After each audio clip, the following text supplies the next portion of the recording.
الراجل دون قاتل الشعب. يعني تيجي تبص مثلا كل الفراخ بكام دلوقتي يا عم؟ يعني تروح تجيب الفرخه دلوقتي منتوفه ومتفرتكه وتعمل لها 35 جنيه عشان تاكلها انت والعيال. بوظ الدنيا. والمشكله في ايه بقى؟ ان كل يجيلك العيش ويعايرك بيه، يقول لك ادعك دعك ايه وخرق ايه، ولا بيدعكهم ولا بيقندلوا. وتيجي تسمع بعد كده تلاقي معاه اطراء مليارات يا جدع، مليارات. يعني مثلا ابنه علاء ده، علاء ابنه معاه ده يجي 60 مليون. ولا التاني ده اللي اسمه جمال ده غلق فلوس كتير يا جدع. ومراته قرفانه بقى، عماله تدي للنسوان كل حاجه لحد ما المرة دلوقتي ما عادش بتعرف تكلمها. كل ما تتكلم المرة من دول تقول لك احكامة الاسره، وانا من مين ام الاسره دي ولا من اسره تانية؟ لا، تروح تاخد العفش والنفقه وفلوس شويه. قالت لك عملت الخلع، بوظت الدنيا.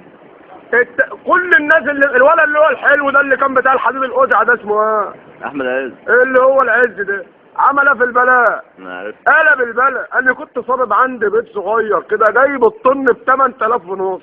والولد التاني ده اللي هو ابو نضاره ده اللي هو في التاني ده، مش هما في اتنين اسمه ايه؟ طويل يا جدع يا ابو نضاره. احمد عز صفوه. يا ايوه صفوه اللي فين حته بقى؟ اللي في الشورى اللي هناك ده. الولد ده بقى سرق كل حاجه. والتاني اللي هو الخول ده اسمه ايه؟ بتاع الاتحاف ده اسمه ايه ده؟ ايوه حواء حسني ده. لا ده زاهي ده طيب، ده غلبان ده ولسه خد حاجه. التاني حسني ده. وجايبين لك البت بنت الكلب اللي عملت مره وخمس رجاله ده اسمها ايه؟ ايوه بعد الرازق دي. البت دي قالت كلام نجي بنت كلب. والولد التاني الخول اللي اسمه حسني ده يقول لك ولعوا اللي في التحرير. ده اللي في التحرير سيادك وسياد بلدك. الولد الخول ده بتاع الجيل ده تامر حسني بلد باظ. وتيجي تبص يا مخلوق يا مؤمن ده انا بدفع كل شهر شيلة ميه يجي 130 جنيه ميه، وكل شهرين يجي 300 جنيه كهرباء. لمين؟ وياخدوا الفلوس دي يا عم وعمالين يحطوا في كروش. يعني عندي الجاموسه في البيت واللي خلقك كمان مره كره الراجل ده، ولا تنعير ولا اكل. قال الجاموسه امبارح مراتي بتقول لي ده نفسيتها تعبانه من حسن مبارك. تعب النفس كلها يا جدع، النفس تعبانه منه. والحمار انت تروح بالغير يا جدع. كان عندي عيل بيريل، امه خدته ودته لشيخ عمل له حجاب. انت عارف ان مراتي مره اراديه تفضل تلعب كده، قعدت تلعب في الحجاب لقت صوره حسن مبارك في الحجاب، خدته وراحت للشيخ. قالت له انت بتضحك عليا، حطيت له صوره حسن مبارك. قال لا ده منشف فريق 80 مليون مصري مش هيقطع ريال الطفل بريء زي ده يا راجل. في الصلاة لما بنيجي نصلي في كام جامعة عندي؟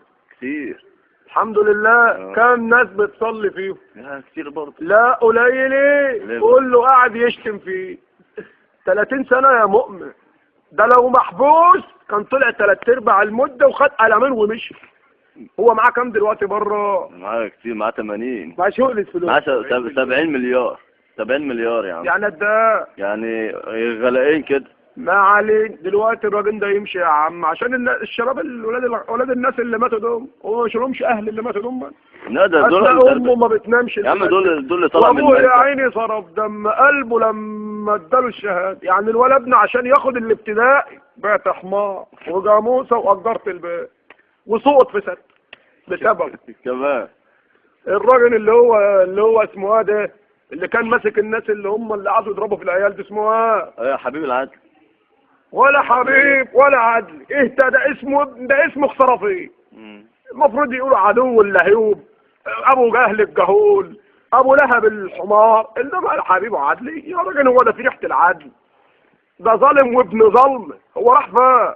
دلوقتي هيحاكموه ويعدموه. يتشال ويروحوا يدوروا له على الدكاتره ما يلاقوا دكتور فاضي ويموت كده اهو. يا راجل ده البلد باظت يا عم. البلد السودان. مالها السودان كمان؟ السودان دي كان الولد السوداني الغلبان الطيب يجي يقعد عند التليفونات اهو، لو كسب له جوز جنيهات يتجوز على مراته. دلوقتي الجنيه السوداني تجيبه تغير يجي 70 جنيه مصري. وبقوا سودانيين كمان، واحنا عندنا مصر واحده. يعني طب ايه رايك ما ان الراجل ده لو كان طول شويه، راجل حسني ده والله كان باع الحاجات الاثار، كان باع اللي هو الثلاث اهرامات دول. طب ابو الهول لا، ما ابو الهول بايعه عشان من زمان، هو في حد بيلعب ابو الهول؟ بيعه؟ ابو الهول اساسا انت تروح هناك يقول لك كان فيه هنا ابو الهول. طب ابو الهول ده مثلا كان اسمه ايه؟ ما اعرفش. كان اسمه ابو جمال، هو كان عايز يسميه ابو جمال وابو علاء. الحمد لله انه العيال فهم، لو كان صمنا شويه كان سماه ابو جمال. لان الهول ده اساسا كان هنا من زمان برضك، والناس قلبت عليه. المقصود الكلام كل حاجه باظت. الطماطم الكيلو كان ب 10 جنيه يا عم حساب. الولا ابني بعته اول امبارح يجيب بجنيه عيش، قعد 3 ساعات وجايب لي 5 ترغيف. يكفوا مين؟ هاني ولا امه ولا الثمان عيال ولا جواز بناتي؟ اعمل اني اقول لي يا سنه سودة يا سنه سخه يا اولاد يا جدع. ده ما فيش اهتمام بالناس اساسا، ما بيهتمش بحد. هو احنا شعب حد مهتم بيه؟ ولا وزير ولا غفير ولا رئيس مهتم بينا. احنا بنشحت من الناس. ده كل شويه لك اصل جاي ننام. وايه حظر التبول اللي هم كانوا عاملينه لنا دول؟ ايوه عشان ما حدش يطلع في الشارع يصطاد في الشارع. واحنا يعني احنا كنا بنصطاد في الشارع قبل كده. يقول لك حظر التبول افضل. الميه هتفرتكني وجقر الميه يا وليه، تقول لي هيمسكوه.